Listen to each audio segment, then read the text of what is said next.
Good morning, everybody, and welcome back to the Meta Cafe. I hope everybody had a wonderful Christmas and a peace-filled family time with all of your loved ones. I did. Jason, how about you? I had, for the first time in decades, no joke, one of the most peaceful, relaxing, non-stressed, hiya Susie, Christmases I've ever had. And you know what? It was because of the work I put into it mentally. I refused to get into the whole commercialism. I stopped that years ago. Um, Yeah. I made my presents. I made wreaths um, for any place that I felt I really needed to bring a gesture. And the family was pretty subdued this year. It seemed like everybody was mellow. I got to see my 85-year-old aunt, who I adore. That's Uh, so wonderful. but she's fallen back a bit. You know how, like, if we have a 100 percentile of adults and then they start to fall back a bit, they start to regress. She's withering. You know, that wizened sort of body Oh, weight. yes. You know, but it happens. The unit finally says, "I'm out." You can only put so much gas into this car before you burn me out. But she was still hysterical and wonderful to hear, and still vain at 85. Like, You gotta love her. I mean, makeup and hair and her little blouse, and so Viva's in Mexico? Oh my gosh, wonderful. so I'm sitting out in the backyard. There were some absentee family members for challenging and difficult reasons, and it started to snow. It was one of those, like, we were all outside, like, oh, like we all became kids. All, like, and it didn't snow a lot. It was just this beautiful light dusting. It was like, oh, this is the kind of shit you order up, nothing that sticks too much and messes around. So anyway, had a really wonderful time.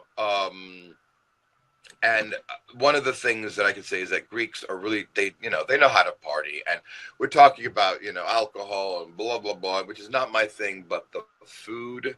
There were several courses that came out with the lamb and I was like, wow. So it was lovely. Christmas morning was a time of observance. And it was nice. It was holy. Nice. And that was We actually woke up to snow here as well. Very little where I live because I live right on the water, so it warms everything up, and we don't get as much snow. But every place else around here had a couple of inches of snow, so it was a white Christmas in the Pacific Northwest. But we had a great Christmas Eve. Our family get together was all Christmas Eve. So yesterday was just me and my husband, and we had a very quiet day watching TV, just talking, whatever, just enjoyed the day. And I think it was probably one of the best Christmases that we've had. And there was zero family drama. And that's saying a lot considering there were like 23, 24 of us together. And it was just fun. We had a good time. So I've got one of my favorite Christmas presents. Can you see when this cup is hot, all of the constellations show up? Yes. And you can tell up here where the coffee level is because now it's just stars. As it gets cooler, then all of the constellations disappear and it's just a field of stars. That's one of my favorite toys that I got. I'm going to let you talk for a minute, but having 45% just a couple minutes ago, I just got the flash on my screen. I've got 10%. I'm going to find my charger, so please illuminate us, and I will be within earshot. Very good. Oh, Jason, you would think Mercury was still retrograde. However, as of Saturday, Mercury left retrograde and is now going back over in a forward motion this time over all of the places that it's been. Good morning, Roseanne. I love that mug too. Good morning, everybody out there whom I didn't get to say hi, Mimi and Suzanne and Veva. Ava, I wonder where you are in Mexico. I leave for Mexico on Saturday, and I'm going to Cozumel. I've never been there. It should be really a lot of fun. Anyway, let's talk about the astrology of the day, because we had the moon in Pisces for a good chunk of the weekend, and that kind of contributed to our peaceful, hopefully loving and compassionate sort of weekend. And now, of course, I could tell last night when the moon hit Chiron in the latter degrees of Pisces. I could just feel it. And then I woke up this morning and I just knew that now the moon is in Aries. And that's because when the moon moves into Aries, the moon is so feminine and soft and sort of moody. But then when you get that kind of moodiness into Aries, which is driven by Mars, all of that energy becomes like a freight train and getting ready to, move faster and faster, and it's gaining speed. It's just in the early degrees of but what it's doing at this point is it's meeting up with the sun in a 90-degree angle called a square. And a square is a very challenging aspect. And right now what that means is that we're being challenged between our emotional bodies that want to go in one direction and our minds that are telling us we need to move in another direction. And I did a radio show a few months back, and we talked about this. When I say a few months, it was probably back in March or April, where we talked about the moon and its cycle from new to full, and then from full back to new. And how when we get to the first quarter moon, we get to the first 90-degree angle that the moon is making to the sun after its conjunction at the new moon. And we call this the crisis of action.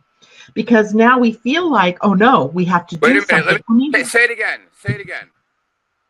What? Crisis what? Crisis of action. Dun, dun, dun. Kinda. Where we had this idea at the new moon of what it was we were going to create, or there was an opening that was created for us and we wanted to move forward into that. And then suddenly, boom, we get to this first quarter, or the first 90-degree angle between the sun and moon, and there becomes this action crisis. What are we going to do? How are we going to do it? The mind starts to take over and want to prove to you that your dream or your goal isn't worth making or doing, or you may even have this idea then that, oh no, it's not happening, and so I need to do something more. And so you start that engine really chugging, and that's where we are today. And this is an holy God, Jason, are you dying in there? No, I'm in a closed space and there's a fan sucking things, and that's what. Listen, I'm sorry you're jealous because you don't look as mystical. Cancerously mystical. I'd like to warn everybody, Janet Hickox is a lovely lady, but you could tell that she's just not enjoying some of the constellations. You had a bee in your bonnet. That's what my first singing teacher would say. Oh, she's just got a bee in her bonnet. A bee in her bonnet. No, you just look like you were I know. The bottle. Morticia Adams. Remember Barbara Eden when she would go into her thing, she would turn into smoke and be in her I'm in my teeny bottle. Yeah, I'm just orbing back in. No, but do you remember? That's it. Mind if I smoke? And she would just start to smolder. Yeah. I love All right. that. Well, let me finish up with the moon here so that you can pull your card. So right now we can feel ambitious and we can feel driven or action oriented, or that we want to take steps. But I'm here to tell you that if action is called for, you're going to see it. If in your outer world, you're going to be invited into it, or you're going to have some sort of creative energy that connects with it. Follow your type and your strategy and your authority instead of just taking action willy-nilly, because you may regret that later, because we're now only a week away from the full moon where the reveal will occur, right? The epiphany or the completion or something that proves to you, yes, you were on the right path, or somehow you diverted and you went to Memphis when you meant to go to Mexico. So two very different M's. Indeed. So literally, this is a good time to remember that if you're a generator, a manifesting generator, you're responding to what shows up in your outer world. If you're a manifester, you're taking action, but you're making sure that you inform others about what you're doing.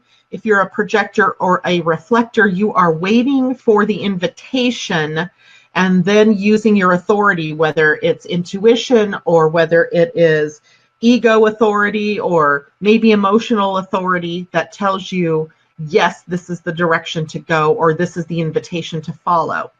So otherwise, right now you may jump out thinking that, oh, I got to go that direction when I started out going this way.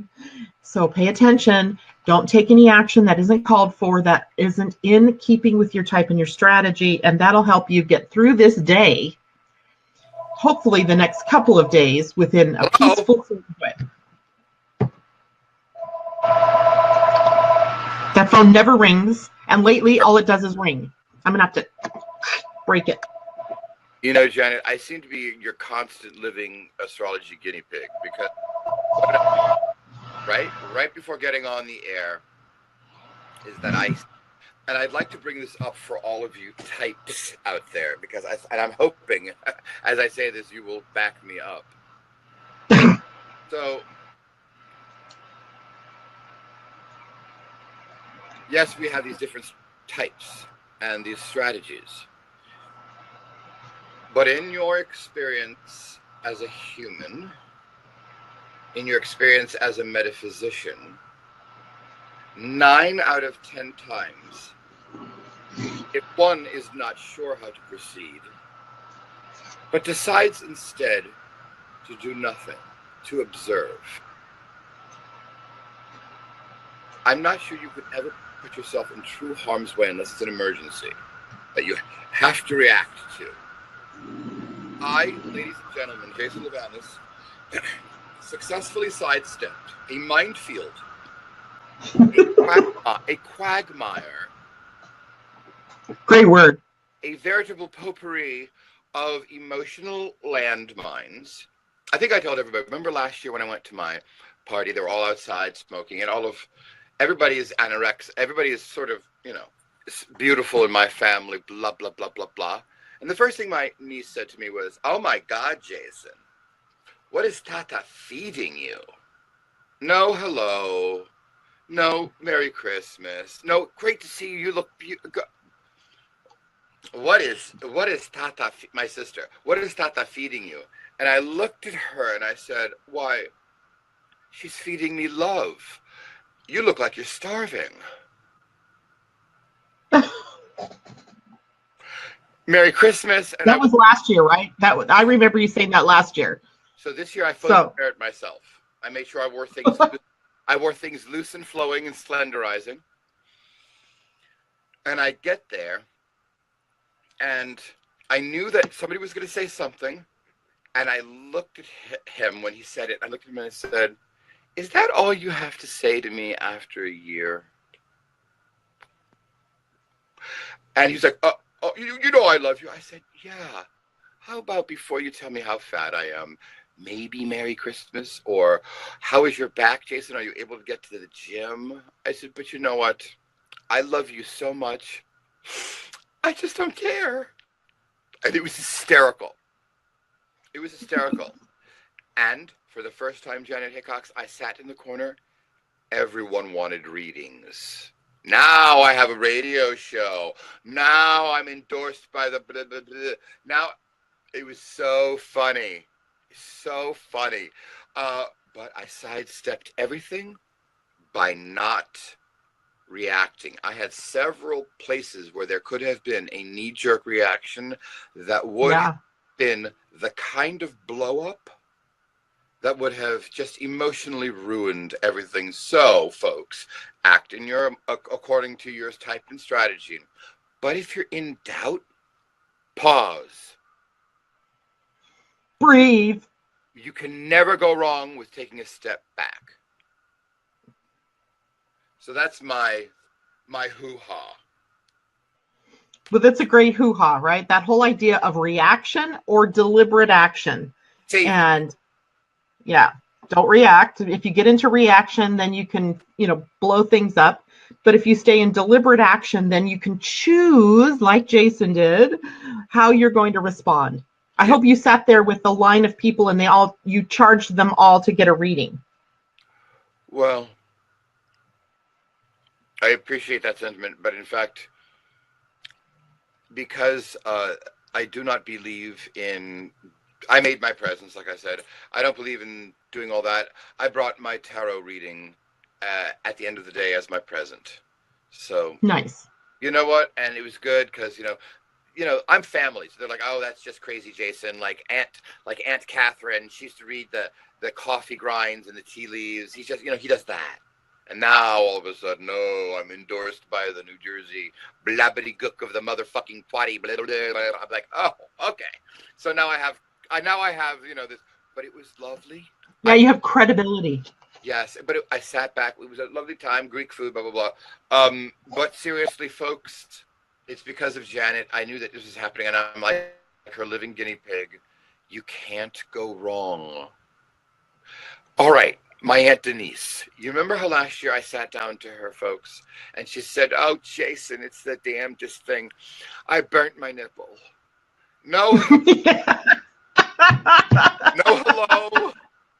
No, how are you? And it's one of those things that you go, did I just hear that? And she's old enough to be like, and I said, oh, Thea.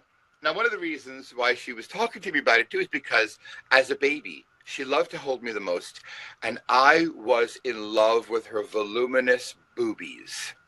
I would play with them, and as a child, she was my favorite aunt. She had freckles, and I would...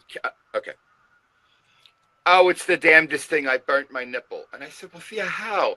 I was making the stuffed cabbage, boiling the water, and I threw the water into the sink, and it came back up, and oh, my God, my nipples are burnt. I said, well, Thea, do you want me to rub some some ointment on it? She goes, no, I'm fine. So this year, my favorite thing in the world, I'm showing a friend of mine pictures of my grandmother, who I never met, on my father's side.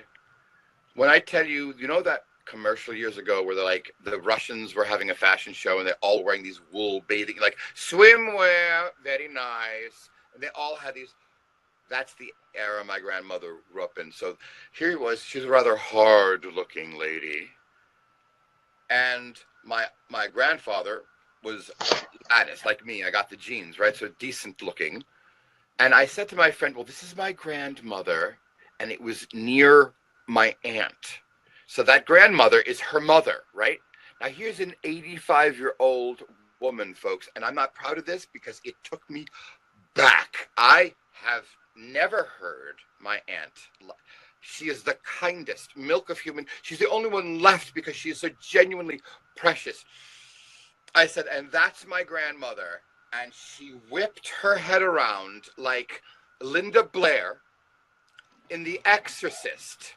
And she goes, and she was a bitch.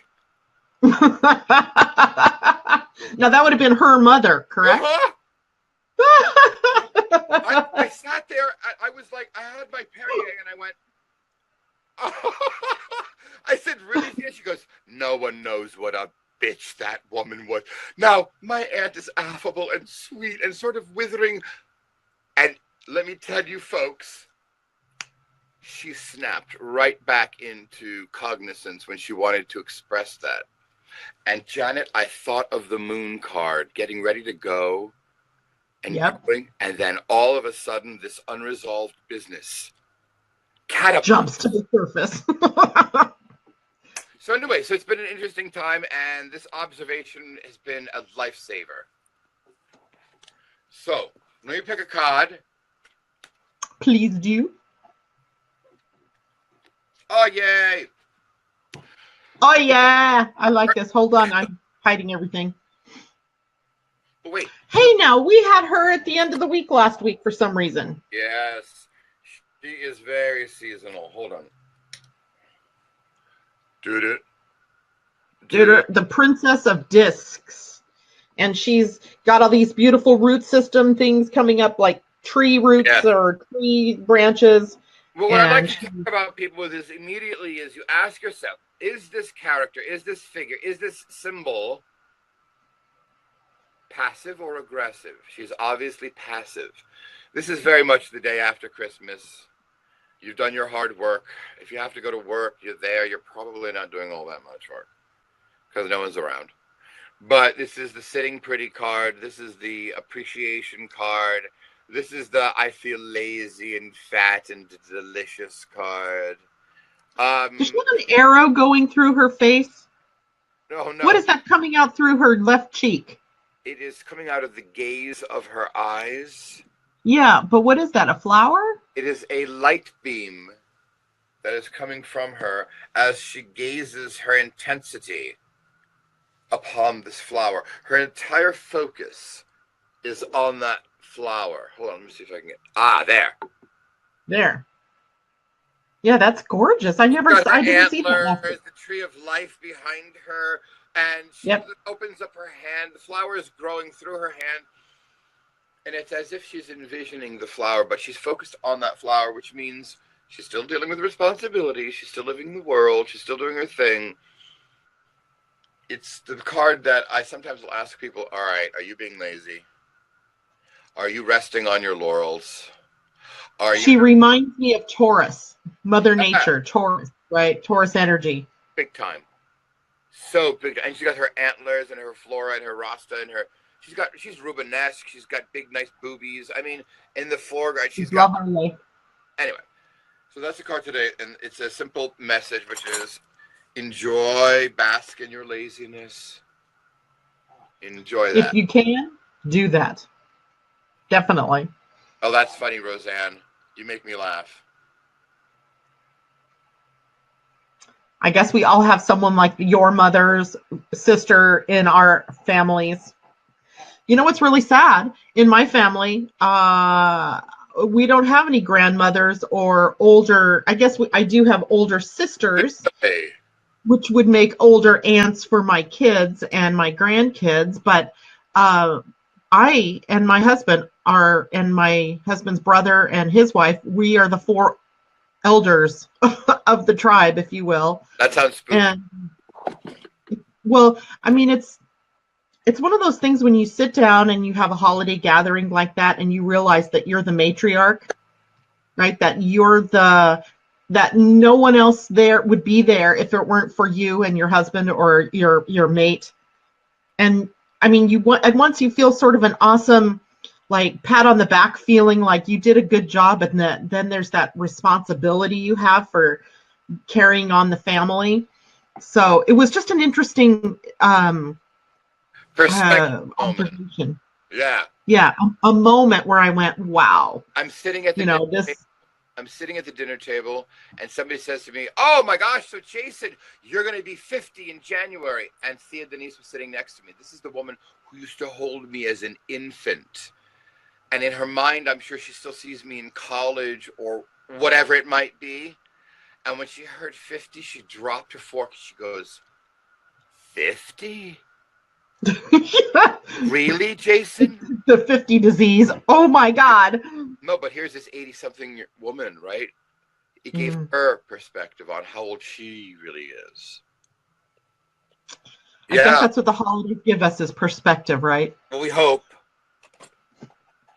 Hopefully it was a positive perspective for all of you. Right. And we're going to have the moon in Aries with us for the next couple of days. It won't move out of Aries and into Taurus until the 28th. Okay. Which I think must be Thursday, maybe Friday. I don't know. I don't even know what day. So 2 more days we have the moon in Aries. Maybe I Go ahead. Sorry.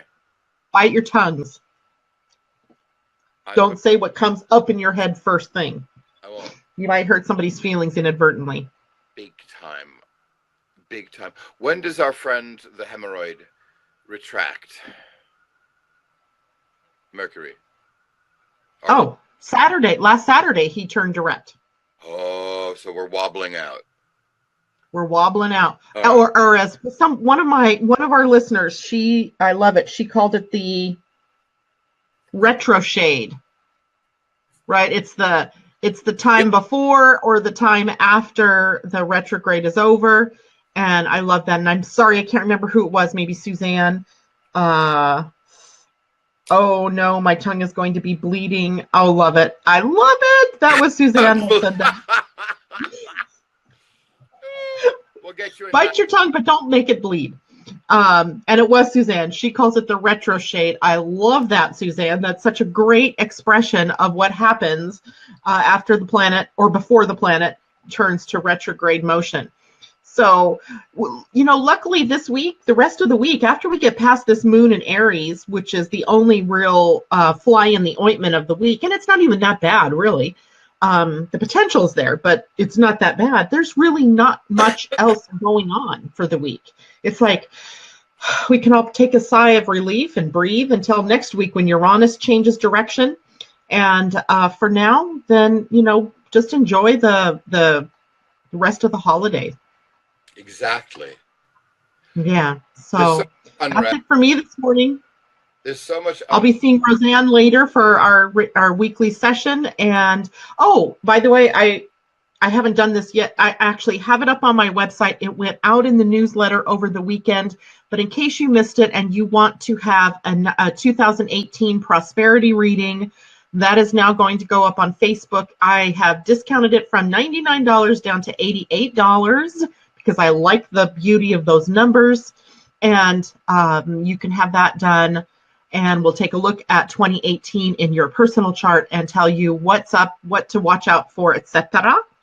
And Jason's show tomorrow is going to be a repeat. It won't be live. I will probably follow suit and do the same thing unless inspiration strikes me on Thursday. But for the most part, have a great day. We love you. We are excited that you join us in the morning, and we are so blessed by your presences. Jason, we love you too. And have a great day. We'll see you all tomorrow morning. Bye.